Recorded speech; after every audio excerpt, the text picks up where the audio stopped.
Hello and welcome to the Hopecast with Rachael Flick. Rachael is a speaker, inspirational author, and an overcomer. As Rachael is walking through her own journey of grief, she's challenging others to persevere and overcome their own circumstances. Find out more at rachaelflick.com. Here now is your host, Rachael Flick.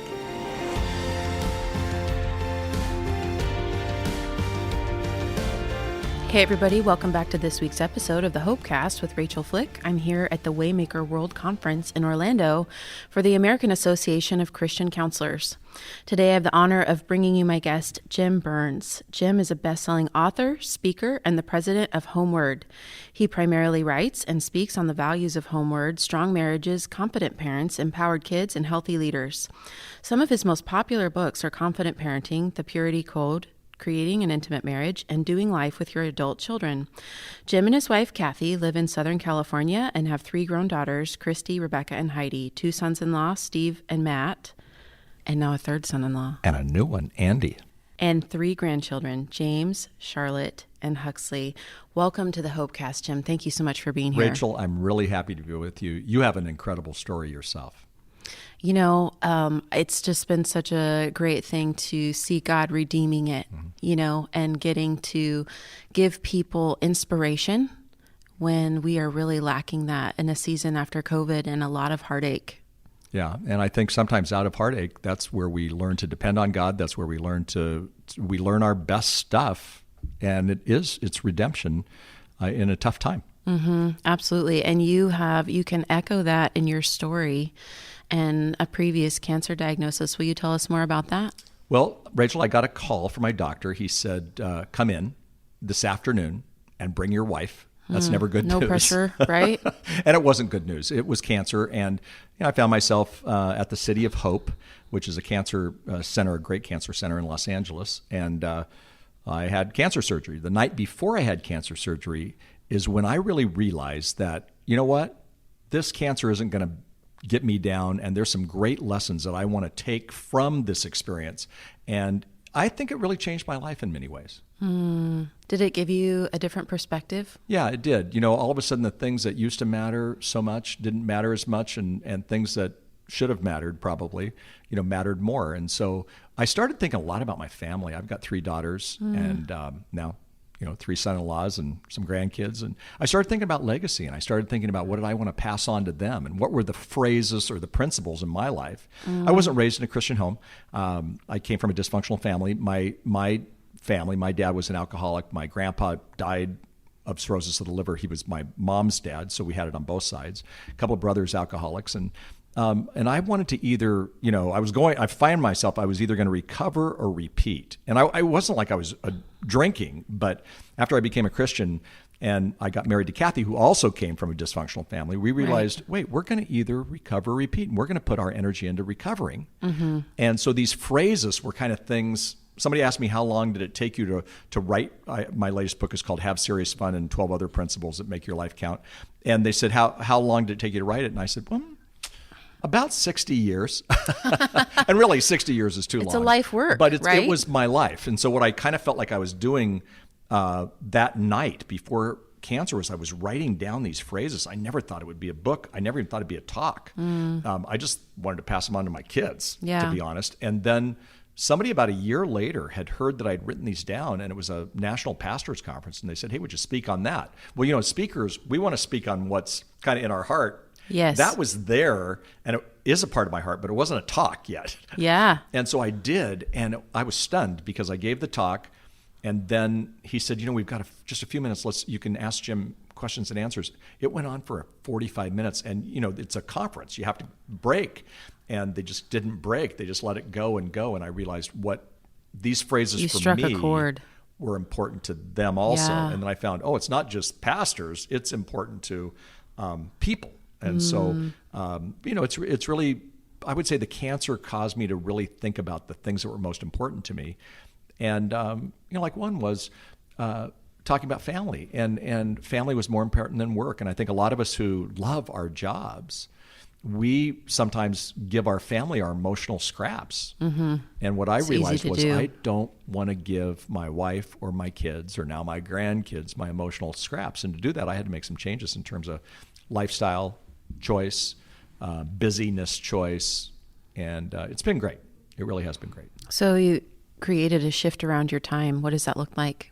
Well, one was a principle that actually the book is titled "Have Serious Fun," and I'm kind of a fun person anyway. But I had this moment. My daughter Heidi was babysitting, and my wife and I were doing the bills, which nobody ever likes doing bills, or I don't anyway. And she comes bouncing in because she's the bouncer. She comes bouncing in, and she goes, "I love Scott. I love Anita. They are the best parents." And then Kathy and I kind of look at each other like, "Oh, well, what are we?" And she goes, "But I had no idea, Dad, you were their youth pastor, you married them." But they said something really interesting. They said, "You and Mom were like fun and you were funny." And then she just stopped, you know what I mean? And so it's like, "And what happened to you?" She didn't say that. And I thought about it and I realized I need to be intentional about having fun, even in tough times. I mean, I talk to people sometimes who have deep tragedy like you, and I'm not saying, all of a sudden have fun and be funny, but the truth is that when we're intentional about play, when we're intentional about having a moment of fun, and it might be when you're in the toughest of times, it might be a 30-second pause. Or for me, I like sunsets. I mean, it sounds kind of crazy for a old guy to be liking sunsets, but I love sunsets. I live by the beach, and so for me, I need to sometimes just stop, watch the sunset, Be present, and be present there. It might be going out to dinner with with one of my kids, Kathy and me, on a regular weekly date night, whatever it is.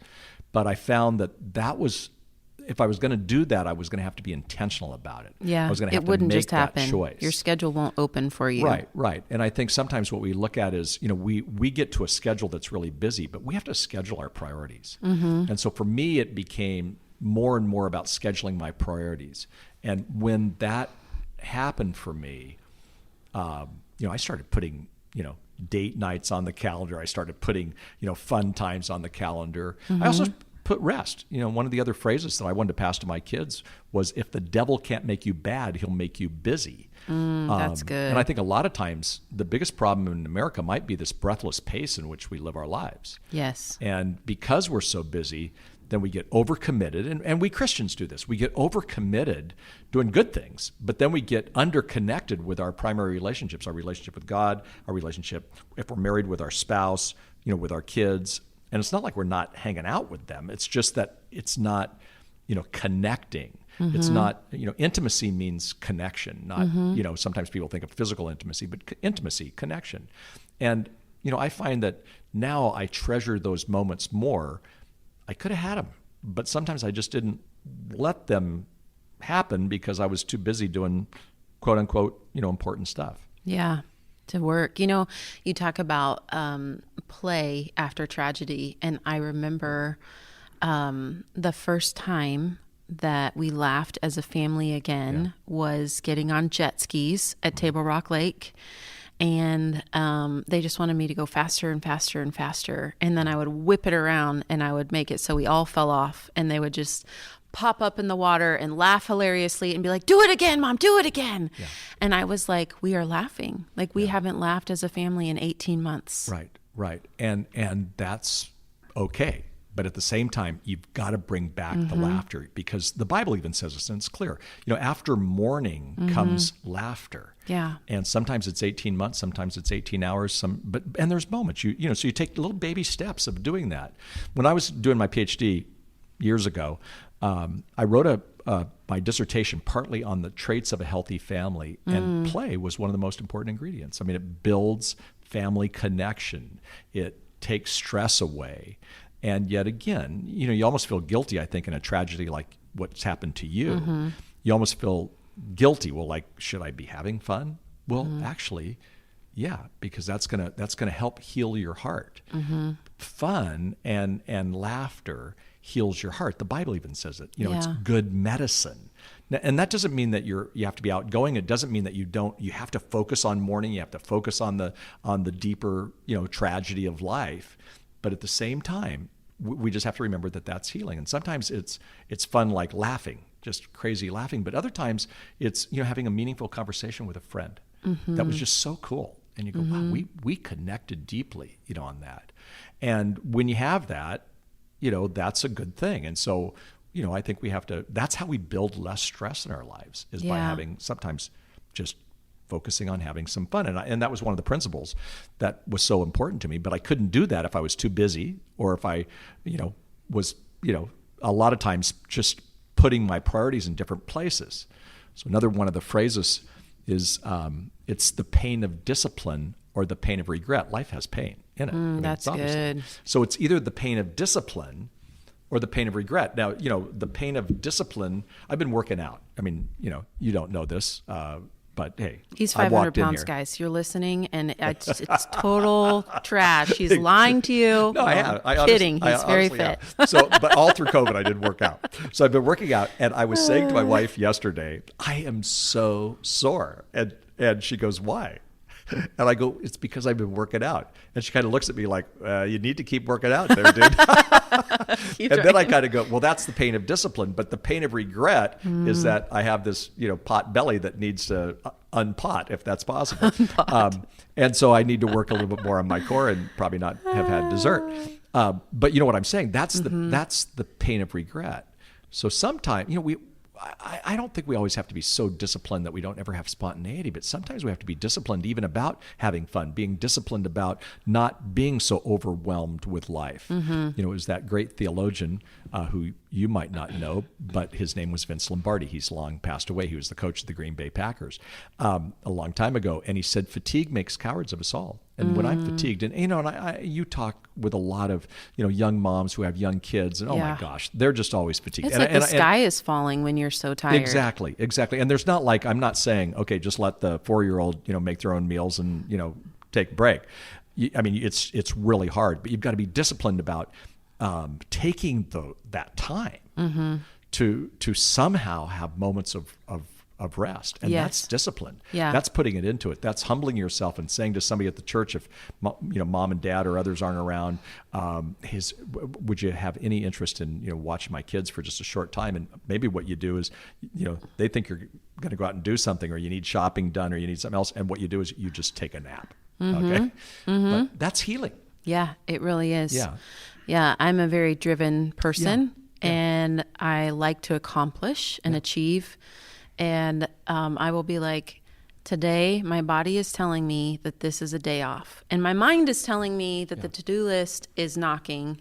But I know that if I take that time and ignore my to-do list, my strength and energy, my body will be refreshed. Right, you're right. The driven people that I know, and I'm driven, but the driven people I know who actually take time to rest, it's actually biblical.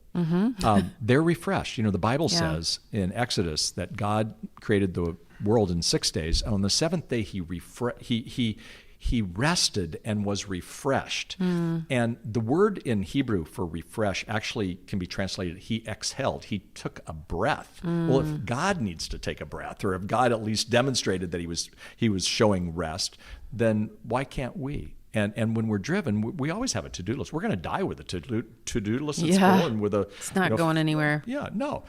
And so I think the people who are the healthiest are people who really do take that time. Now, again, I'm not talking about, sure, we work. Work is good for us. Kids keep us busy and energy and whatnot. But when we rest, when we have that time, we do so much better. And I think that I didn't do that as well until after I faced cancer. I went, I need to do that. Now, what's crazy about it, which is not, this is the first time I've ever said this publicly, but my wife 2 weeks ago had breast cancer surgery. And then last Friday, she had a setback and she had to have surgery again. Now, she made it this was Friday. Okay. Recently. And she made it to a wedding here the next week in New York. So she's doing amazing.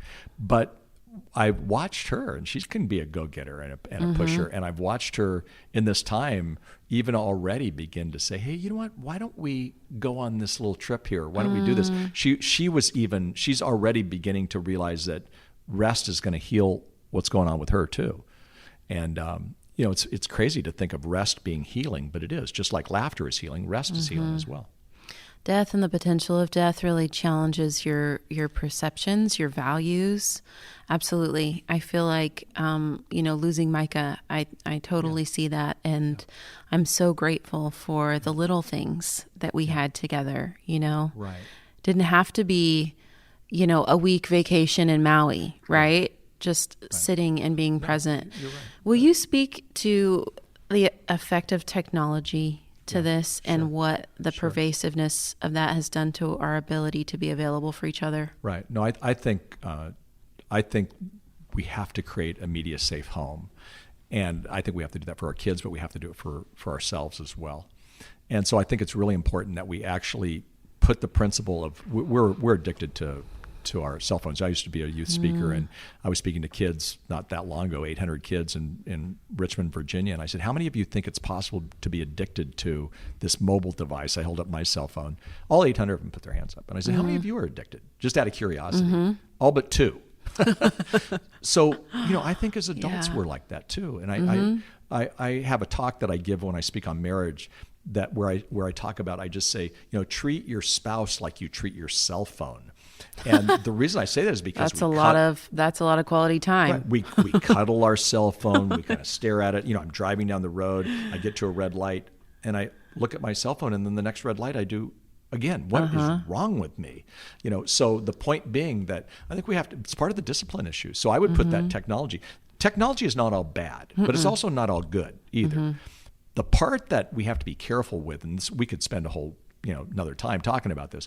But the part we have to be careful with is that we allow technology to take over relationships, and that's not good. And a younger generation, they will look at technology, or even, I called somebody. Well, that doesn't really mean they called. They texted or whatever. But they're so tied into their phones at all times, or I call it a mobile device. It's a supercomputer connected to the world. You'll never have a computer in your pocket. That's why you have to do these math flashcards. Yeah.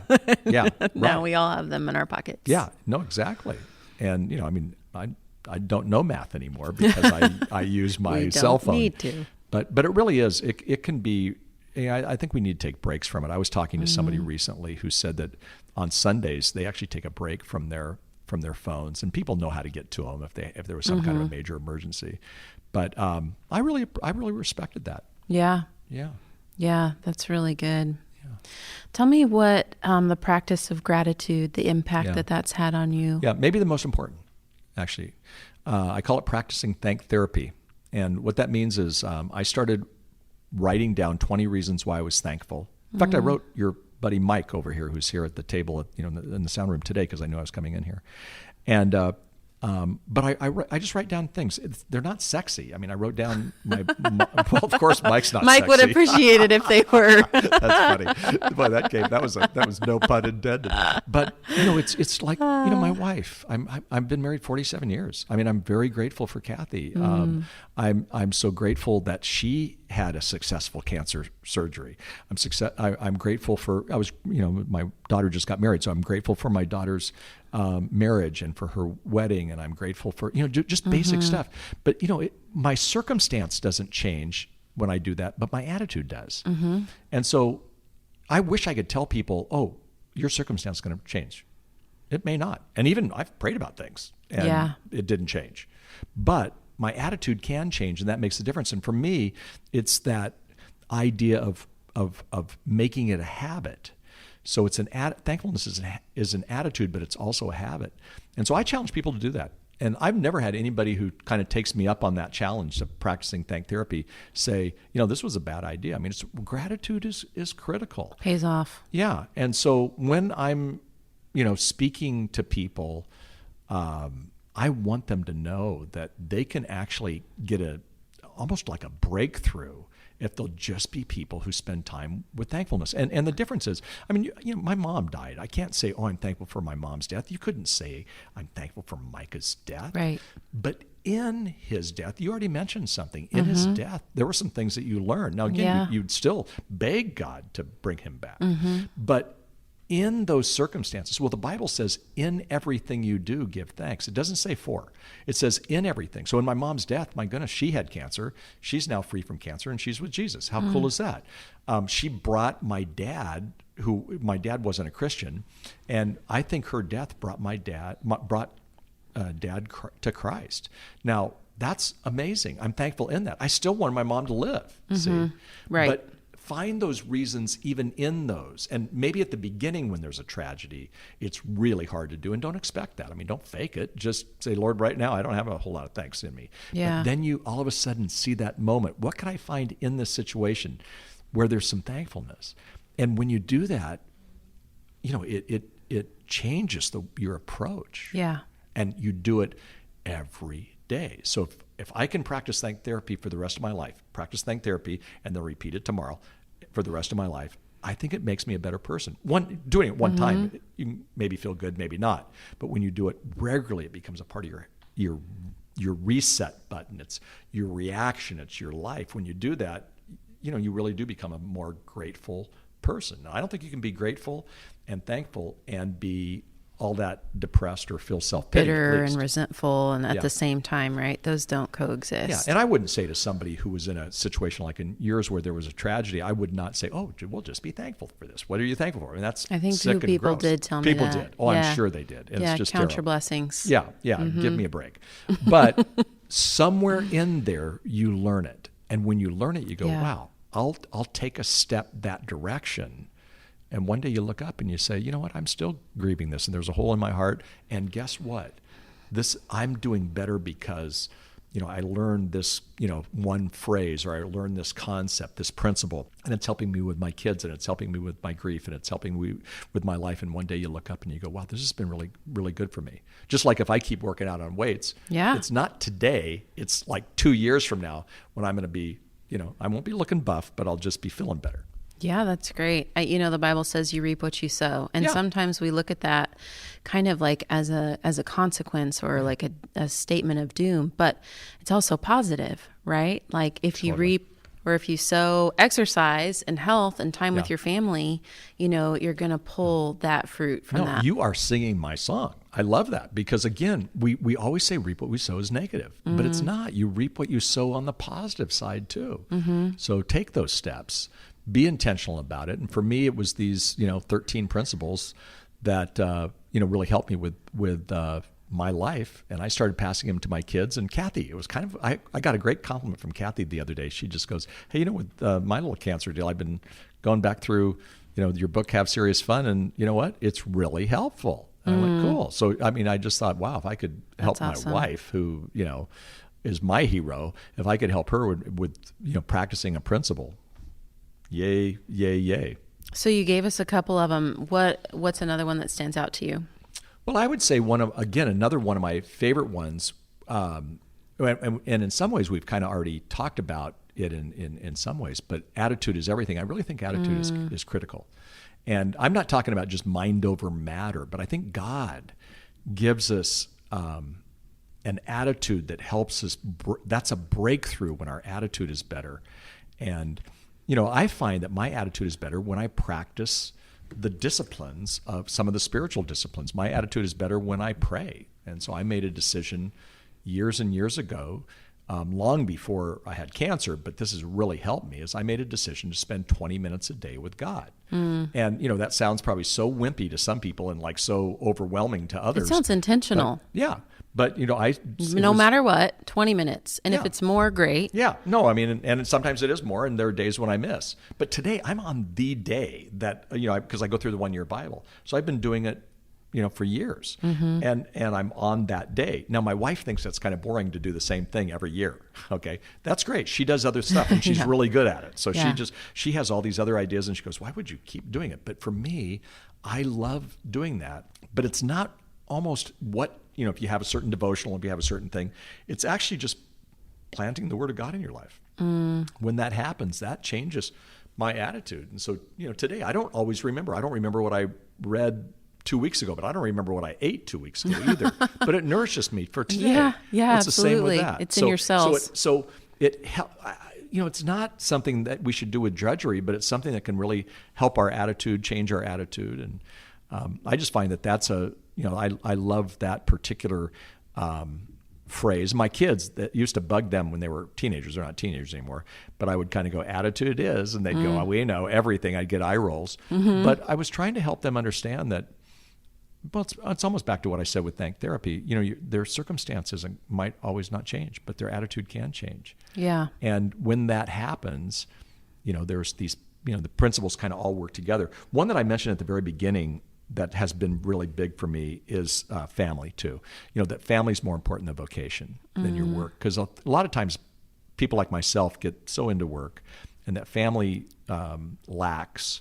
And I really do believe that we've got to put that as a priority. God first, and then if we're married, our marriage, and then our kids, and then our vocation, and then all the other things. But a lot of times, at least for me, I get my vocation, my relationship with God mixed up sometimes, and definitely for times. Kathy and I have had That's meaningful, what I'd call especially a child being focused. in ministry, right? Yeah, right. That's helpful to me. Yeah, but we've had a child-focused marriage at times, and when we did, we lacked the priority for our marriage. So what we needed to do was, kind of tweak that. And that doesn't mean you spend more time and energy with your kids. You truly do.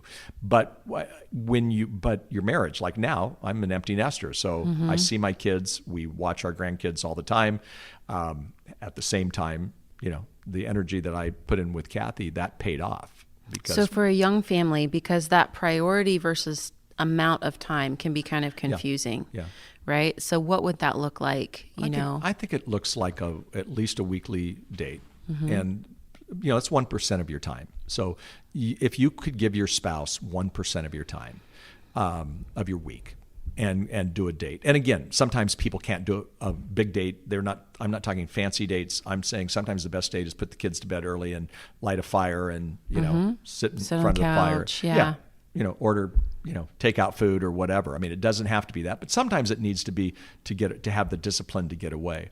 So I'm saying 1% of your time. And then also something else that couples miss, and I think young couples miss this, is that, they got to work on their spiritual intimacy. The least developed area of intimacy for young couples, I think, is spiritual intimacy. And so back to the percent of time, Kathy and I started learning something we call our closer time. We ended up writing a book on it. But with that, it's spending 20 minutes a week as a couple praying. And people would go, well, don't you spend every day praying and doing things? And most couples don't. And Kathy and I would pray. It wasn't like we were anti-prayer, but we had this mentor couple who told us that they spent 20 minutes a week. And I at first was like, how rude is that? I mean, only 20 minutes? Give me a break. And then, Kathy, as we were pulling out of the driveway, because they had mentioned it, she goes, I really want to do that. And so we started doing this closer time, and we read some scripture and we sort of pray together. And it's not fancy. And you know what? That really brought us together as a couple in a greater way over the years, doing it 52 weeks out of the year. I shouldn't say 52 because there are weeks we miss, but not many. Yeah. So it's that kind of thing that I think younger couples can do. Marital satisfaction goes down when young couples have babies. So it goes down 62%. All about those babies, man. 62% with men and 49% with women. Now again, nobody's saying let's get rid of the babies. It's just a huge hard shift in a season in your family where you learn a different part of your spouse. Exactly. So this is where you've got to go back to some of those principles that I was talking about. And if I'm exhausted, totally exhausted from my work, well, I don't have anything to give at home. So I've got to make sure that I'm not letting my work get all of my best energy. See? And so I think it's key that we definitely spend some of our best energy with our family, and if we're married, with our husband or wife. I love that. I mean, if a couple times you said it's not fancy, it's not extravagant, it's not sexy. I think what it is, it's approachable. Yeah. It feels doable, it's right? Doable. And it's you're telling us lower shelf doable. I like you that. Can do it. And yet you're telling us that it pays dividends, and that feels really hopeful. Yeah. I was doing my daughter's wedding yesterday, and I was talking about with them. I was saying it's not the big stuff. It's the little things. It's the little basic things that you do year after year. Homeward, where I work, we have something called Refreshing Your Marriage. It's a big conference that we do around the country, and we had interviewed a 60 couple who had been married 60 years. And they were cute, and like one guy's on the walker and all this kind of stuff. And I said, what's the secret? And she goes, having patience, having forgiveness, loving him every day and repeating it for 60 years, And I loved it because it's just, what she was saying was, it's what you and I have been talking about. It was like putting it into practice. Sometimes he bugs me. I just repeat it every day. Well, that's kind of the story cute. To life. Yeah. Yeah.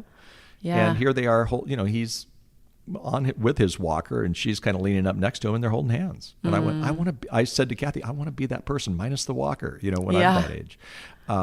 But to get there, whether it be marriage or with your kids or with your spiritual life or whatever, it's back to the, we're kind of running a theme here, but it's back to the pain of discipline or the pain of regret. You've got to be intentional about it. Yeah. Jim, this has been wonderful. If people want to get a hold of your book and hear the rest of your statements of value, where can they find you? They can find me anywhere, Amazon or homeword.com, HOMWORD.com. And we've got lots of great content for people and of kind of people who are in all stages and ages of life, relate around family, strong marriages, confident parents, empowered kids, and healthy leaders. That's what we talk about. Oh, I love that. Yeah. Thank you so much, everybody. Thank you for joining us on this episode of the Hopecast with Rachael Flick. If you want to know more, you can reach me at contact@rachelflick.com.